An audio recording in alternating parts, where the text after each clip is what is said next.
नमस्ते, ज्योति अफिसियल च्यानलमा तपाईहरुलाई धेरै धेरै स्वागत छ। आई होप तपाईहरु सबैजना सन्चै आरामै हुनुहुन्छ होला।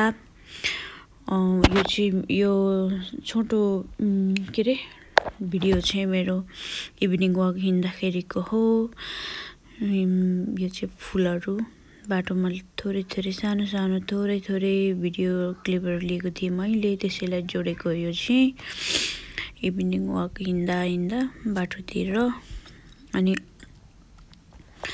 हामी चाहिँ इभिनिङ वक हिँड्दाखेरि यहाँ फेरि अलि माथि पुगेपछि गाउँ पनि कस्तो मज्जाले पाकेर लहर हावाले हल्लाइरहेको कस्तो राम्रो लाग्यो कि मलाई।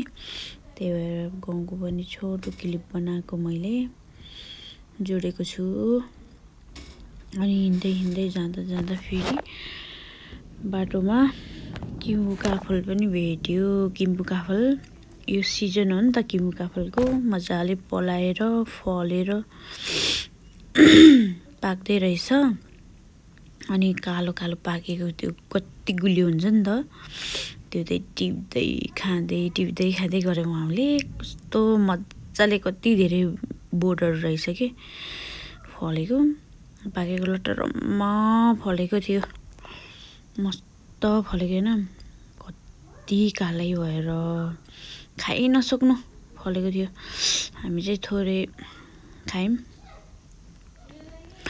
धेरै खानुहुन्न भन्छ के अरे किन हो कुनी, तर हामीले चाहिँ खायौँ अगाउने गरी।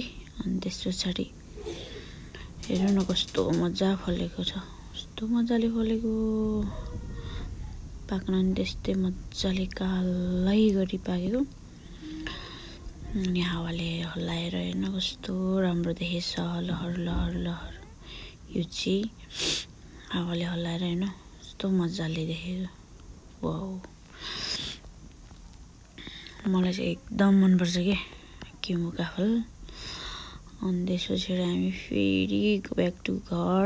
अनि घरमा आएर चाहिँ मैले बनाएको थिएँ चाउचाउको सुप, चाउचाउ भन्दा अनि